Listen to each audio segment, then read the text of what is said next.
Okay, hey, what's going on, THP? JDax here. We've got some technical difficulties. We were going to try to do like a little bit of an interview, day one recap, Bridgestone Championship happening right now at Firestone. So forgive some of the technical situation here, but I do have Pkorf. He's here via FaceTime, and Nerdy is also there. So we're going to talk to them about what happened today, about their experience, what's been going on. So I'll start off with y'all, right out of the gate, day one. Besides playing, it seemed like last night was a phenomenal dinner. And then y'all heard a preview about a ball. What can you tell us about the ball? What can we tell you? It's going to be longer. You're going to want to play it. Yeah, I mean, we asked questions. They gave us answers. They showed us some data. The data, admittedly, I think the data is a little young, but it was data from their biggest tour PGA professional, as you all know who that is, who shall remain nameless. I will say that, as was mentioned in the thread, they told us it's going to be longer than any Tour B ball to date, and it also will stop faster than any Tour B ball to date. Okay. I think I'm okay to say that all of the balls are going to have the same technology throughout the lineup. Okay. And the price point's staying the same, and basically, and you can add in whatever you want, Nerdy, but I was a little astounded what they were saying, because if they can back up what they were saying, which were some pretty big claims, it will be revolutionary. Like how Epic Flash was for Callaway with the CAD mapping, or like graphene, Yeah. Okay. There's some secret sauce coming. We got some cool details. Unfortunately, we can't share them. Okay. But there was a lot of interesting stuff we saw in that video. And to further on that, right from the new product line that's launching in January at the PGA show, they have this whole new fitting platform, which they're fine to talk about. Yep. That they're basically trying to revolutionize, from their viewpoint, how fittings are done, because they would prefer that all fittings were done on a launch monitor. When everybody started talking about that map, all that map was showing was where launch monitors were located, not where fitting centers were located, just launch monitors, right? So those were GC quads, those were TrackMans, every whatever launch monitor there is out there. And they said, quite frankly, it's not enough. Yeah. Like you can't cover the map. You can't do enough live ball fittings. You can't do the fittings the way they want. They've developed this app or this portal that basically is going to let consumers interact live with. Well, I shouldn't say live. You upload your data, you upload your video, and then a ball fitting expert from Bridgestone will basically be looking at your data and sending you information in communication for the next couple of weeks, it sounded like. So pretty sweet. So that's that all looked really, really cool. So THP has a ton of events for everyone. What specifically drove y'all to sign up for this particular event? I don't think it hurt that it was in our backyard. It's kind of a bucket list course for a lot of people here. Right. Nerdy's from the Columbus area, and I'm, as everybody knows, a Cleveland homer. So it's that was one of the main reasons. But the wedges are fantastic. To be fair, I've always kind of played Bridgestone balls, but I've never really went outside of the purview of my Titleist Honk Pro V1Xs, the self-standard. I've loved them. I've always played them. I was fit into them a while back, or at least I thought I was fit into them. Realistically, I probably wasn't a real ball fitting based on what I learned today and yesterday and last night. I I think Bridgestone's a good product. They're really pushing balls. They're not getting away from hard lines whatsoever. But they basically told us that hard lines are coming out every 2 years, and anything that is about to come out is going to be, you might as well look to Japan, because anything that's in proto over there is basically what they're going to bring over here. So let's real quick. Last night concluded with a late night ball fitting. Those of us, I don't know if y'all did this on purpose. For those of us that were trying to stay up, Smither went toward the end of that, and headliner. He was a showstopper. He was the main eventer. But I will say this, as y'all know, if y'all been following along, I took the Nerdy Pete pairing and some sod sauce with Chef. Yep. I also picked them in the contest. I also have Bridgestone Team B. So I'm feeling really good right now because there's only like, man, it's a good day for you, sir. Yeah, there's only like 14 of us that have that combination. So I feel really good if Nerdy and Pete can hold on tomorrow.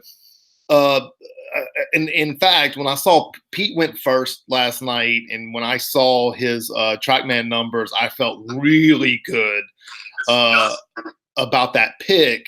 And then I did go ahead on the Bridgestone site, and since I have access to a launch monitor, threw my stuff in, let Chef know that, I need yellow Tour B RXs, okay, to settle up this bet. What was the most? Whether anybody knows it or not, Freddie Couples started playing a Tour B XS yellow today. Oh. Golf course. I don't know if those are on the market. Nobody, like JB, didn't even think they were on the market, but he requested to play them, and they had them. So that is very interesting. First news coming here. What was the coolest thing about that? It looked really cool. Like you said that you've been through some ball fittings before. What was that? What was that experience different than some other ball fittings that y'all may have done in the past? This was my first one, so it was really cool just to kind of step up and basically just go, here I am. What do I need? And I believe his name is James. He was right there and was like, after about 2 swings, he's like, okay, I think I know what's going on right now. And then after about 3 more swings, he was like, yep, this is what you need. Like, it was super quick. We probably each hit maybe 15 to 20 balls, but I think he had us dialed in after about 3, to be honest. So it's just kind of cool to see numbers, and he was real good about explaining what everything meant. And, here's what you want, here's what you need. This ball should be perfect for you. And so from my perspective, when I say I got fit for a Pro V1 and Pro V1X, here's the main difference. Titleist, and this is not a lean one way. I mean, I'm sold on Bridgestone balls, so I'll just make sure that's known. But the way Titleist does their fittings is they say we're the best ball, right? And trust us to put you in the right ball by our opinion. And there's no data or swing numbers or ball speed or side spin. They're not asking you about, tell me about your game. So when I stepped into the fitting bay last night, he said, what do you play? I said, Pro V1X. He said, okay. And I hit a bunch of Pro V1Xs. I probably hit 10, 15 swings with Pro V1X with 8 iron. And I was, quite frankly, bashing the hell out of the ball. I was hitting, I think I hit a couple 174 8 irons. Ooh, that's stout. That data's on there, and it shows what I was at Pro V1X. And then I hit driver again. Probably 10 driver, 10, 12 drivers with Pro V1X. And then he talked to me. He showed me the data, and he said, "Here's your ball speed right now." Mm-hmm. He said, "I can tell you play a draw." Obviously, we're hitting into a black net. You can just tell I hit a draw. I do play a draw. That's exactly what I play. It's a fairly low penetrating draw, right? What's the problem with that on the golf course? He told me, he said, what is your main problem? I said, well, I'd love to have more spin, but I don't want to sacrifice distance, right? That's everything I know. Whether that's right or not, that's just the misconception maybe, or the right thinking that I have. that if I'm going to gain spin, at least with my irons, I'm going to lose distance. And he immediately grabbed the XS and had me do the exact same thing, looked at the exact same data.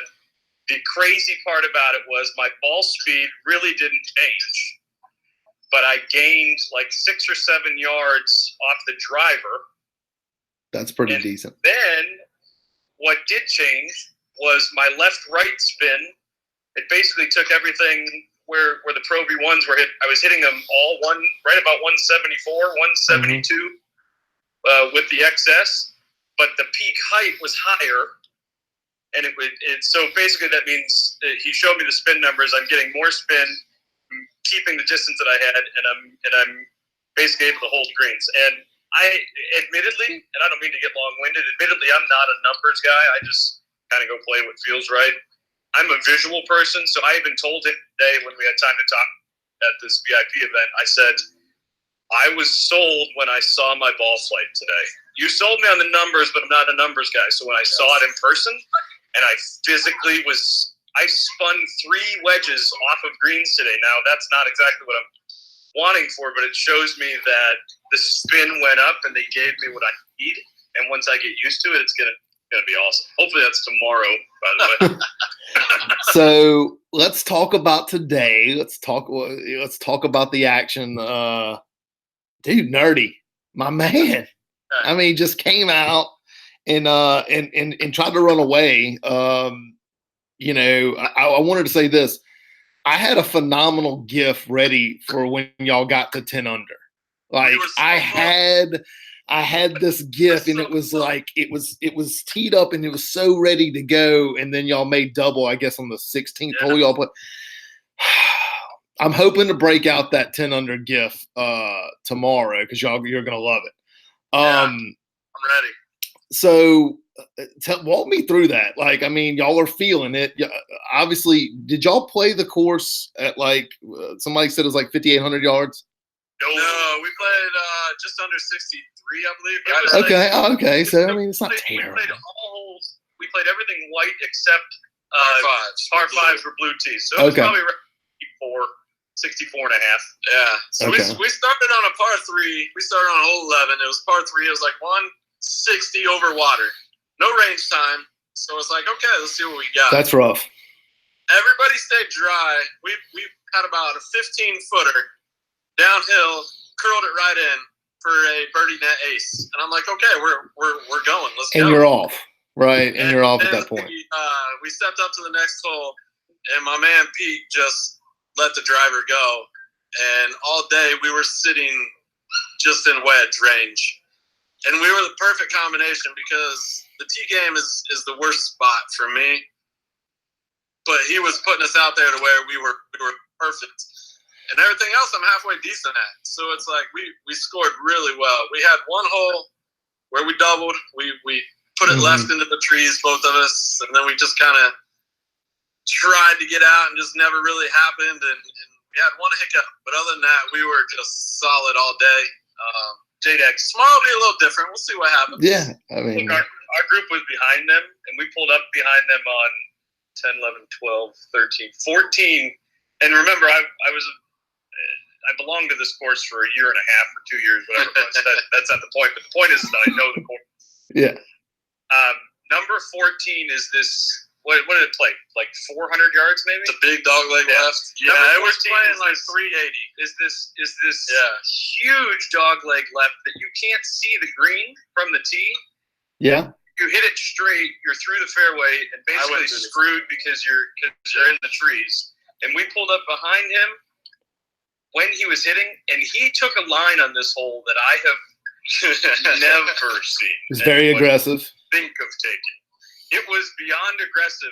In fact, so much that Ray Birdie was like, I think he's screwed. I said, I think he's probably about 15 yards from the green.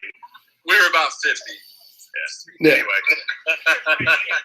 So we see what happened with that Nerdy Pete pairing. They go out, but you know the Bridgestone teams hang tough. Like they do not allow y'all to get away from you.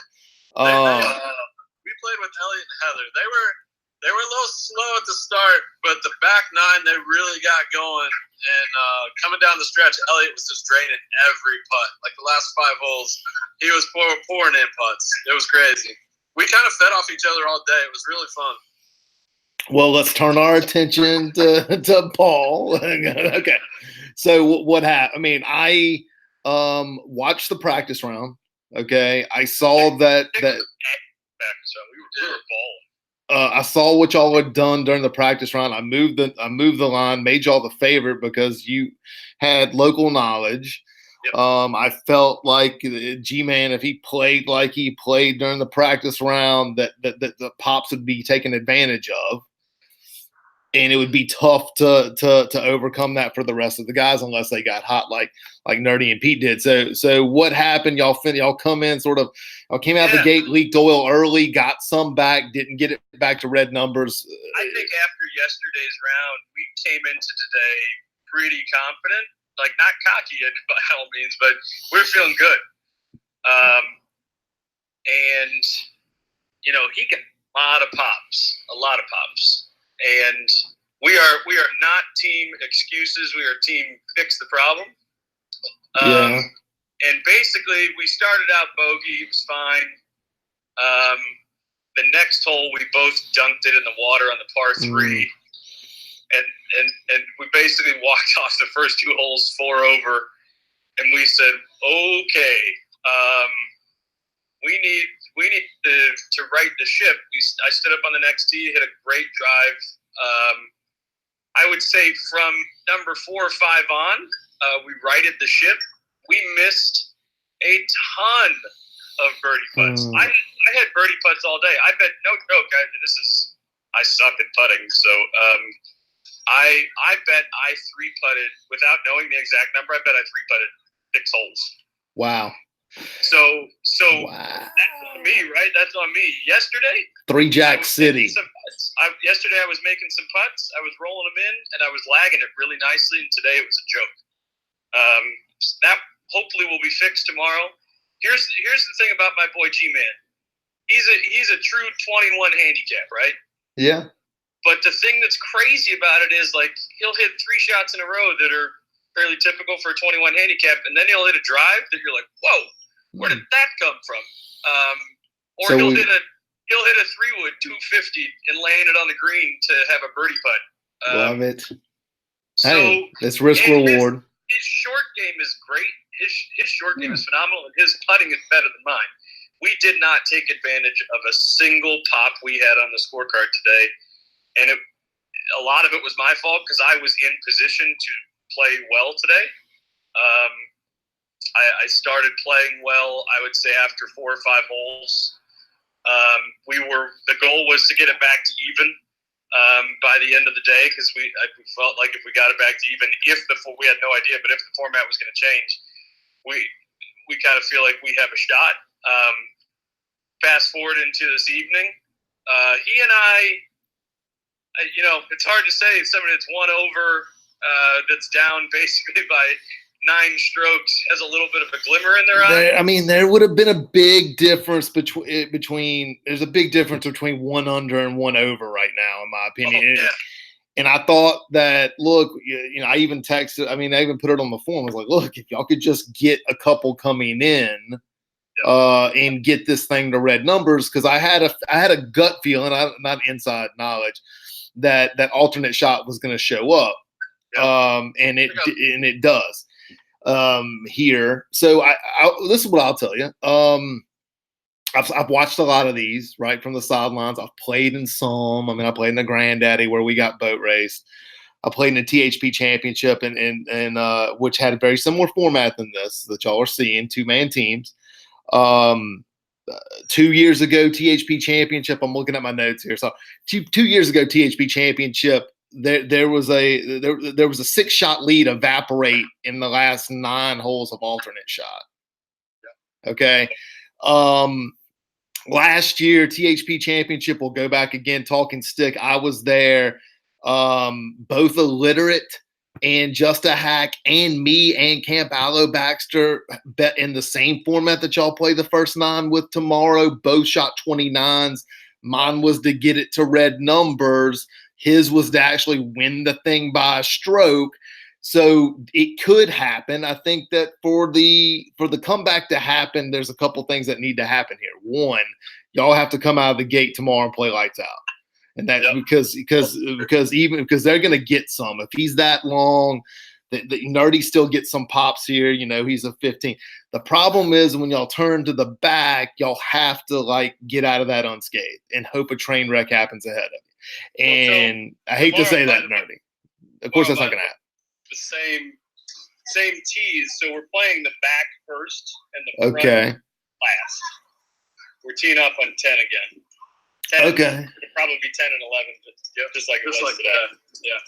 So you get off to a hot start, and then sort of hold on during that alternate shot. Because remember, alternate shot's 50% of your blended cap, plus it's only 9 holes, so it's another 50. So you're not going to pop as much as you think you really should, even if you have a high capper with you. But what do y'all think? That's what I think. That's what I think would have to happen tomorrow for either of the plus ones to come back. I'll let him give his opinion, and then I'll give my opinion. I think the first 5-6 holes are going to be important. Yeah. Kind of see where we're at, who gets off hot, who maybe struggles out of the gate. That lead could be erased real quick. With a couple bad holes in a row, it's suddenly anybody's game. If we come out and we get to 10, 11, then there's a little more confidence, and we can hopefully bring it home in alt shot. We both have experience in alt shot, so it's nothing that we're sitting here shaking in our boots about. It is what it is. So you have some alternate shot. Both of y'all have alternate shot experience, correct? Yeah. I'd like to say real quick, let me point out, look, that Vortex team in Hoosier, look, they traded water all day. They took advantage of some pops. They didn't. They got the red numbers at one point. Yeah, they got it to red numbers. They got it to 1 under at one point, and then gave a couple back at the end. But I was like, hey, you know what? If they could have got it to 2 or 3, because they get a ton of pops tomorrow. And then the live up Nate Darling, Smitter, my man. Yeah, just a rough day all the way around for that parent. Hopefully they could go out there, He's enjoying himself though, so that's a good time. Basically, he and DJ T are having a good time. Yep. It's look, that's what it's about. The competition's not what this thing's about. Of course, you do want. There's a lot at stake tomorrow. There's a really good prize pack for the winning team, and then there's a year's supply of balls if y'all could claim a bounty. Any thoughts on the bounty? There's some sort of extra, I think, motivation. There's motivation tomorrow. There's rumor of some extra motivation from Ray Birdie for a few extra dozen balls. Whatever THP team, I don't know if it's the lowest score, tomorrow, if it's the best score from their handicap or something. He's just trying to he wants to make it away so the guys, that are ways back have something to fight for, and I think it's a cool way to bring them back in. So that's exciting too. Yep. Okay, well, any final thoughts that you want us to know before we wake up tomorrow and watch this with y'all? So I didn't give you my take. Oh, I'm sorry. Go ahead. Absolutely. So we're playing together tomorrow. Yeah, we're paired together. That's number 1. Okay. Number 2, P379 might have hit 300 golf balls on the range tonight. He may have signed a contract with Bridgestone tonight. No, that's not even a joke. I bet he hit 250 golf balls. So he may have punched himself out, is what you're saying. That were all drivers. He did not hit a single iron. He was hitting all drivers, and he was Sammy Fu, the huge tour fitter, was just standing there helping him fit stuff. It was crazy. That's not even what we were there for. There were a lot of oohs and ahs. Yeah, but let's just say he had a lot of swings. Sammy Fu put him in the new, whatever the new iteration of the graphite design, PX, 7X, whatever it is. I don't know. Anyway, and then he had some way of tipping the shaft. I think it was a tip shaft that he put it in. So he was swinging basically railroad ties all evening. Nice. And if I may, right at this moment, he's hanging out in this bar. We got it. We're okay. Doing what he's doing. Dude, hey, look, listen, Nerdy. Will, go put this guy on a pitch count. I got And you. let's get him in bed. Yep, we're working on it. We're having a little bite to eat, and we're going to head in. We got it. Okay, all right, fine. Here's what I do know about tomorrow. Will and I love playing. Dirty and I love playing golf together. We've had the chance to do it a couple times in the last few days. It's gonna be a fun round. Randy's a good dude, and Chris is about as good of a dude as you can imagine. So we're gonna have some music playing. We're gonna have some drinks pouring in our veins, and we're just gonna go have fun. So if they end up winning, I'm gonna be thrilled for them. If we make a run and don't win, I don't even care because I just want to make a little bit of a run and make it interesting. Yeah, that would be phenomenal. But at the end of the day, Bridgestone Golf has treated us like royalty. Absolutely. Craziness. Dan from Wilson Golf came up to us all at dinner last night and literally shook all of our hands and thanked us to be there. And then he basically did it again today. Awesome. When we were leaving, and they've went over and beyond. It's been incredible. Tonight was a blast. Sitting there watching those guys hit some shots. We were literally 2 feet behind them. They were doing. They played golf, which was their version of horse, and they were just coming up with crazy ideas and let's hit this shot and let's hit this shot. And it was so cool. It looked like a lot of fun. Now, before I cut y'all loose and maybe go final thoughts, let's talk about the live updating for tomorrow. Can we get a huddle? What we this is a little close. I'm not gonna lie. This is close, but okay. Okay, because you two were doing a phenomenal job of like, okay, hey, this is the hole that we're on. This is what we made net. This is where we stand. We're like 3 under, 1 under, whatever it is, right? Yep. Can we get that from the rest of the people? We'll have a conversation. We'll talk. We got to talk. And can we also, like, if you're playing with the Bridgestone team, can we get whoever's updating for that foursome, can you update their score too? Yeah.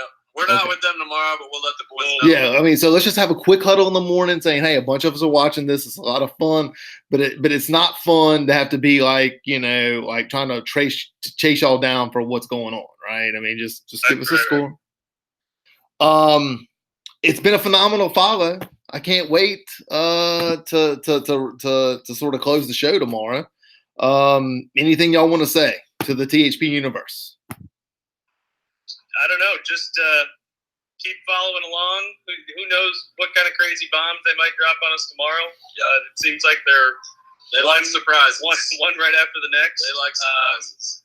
If you are looking for a new golf ball, go play the Tour V's, whatever, and go get fit for it. More importantly, and try out. Super easy too. Try out this new portal. Look, I got some balls coming to me. Hopefully, nerdy. So I did it today. I saw that to RX. Yeah. I mean, I have access to Launch Monitor, like I said, super easy to go in and do that, actually. And, look, Bridgestone, it looks like y'all had a phenomenal time. Another great event in a year that we've had tons of great events. And maybe I'll bring one of the two winner. Maybe y'all both come back tomorrow. Maybe we do this tomorrow as a recap. We can do it. Tomorrow afternoon if you got time. Yeah, I should be around tomorrow afternoon. And all right, that's it. Y'all stay tuned. They tee off at 7:30? Yes, sir. 7:30 in the morning, THP. Wake up early, get some breakfast, maybe a McGriddle or something, and then watch these guys try to take down the Bridgestone teams. I'm gonna go open a tab for Nah, we're good. We're going to bed. I'm gonna go open a tab. Go to bed.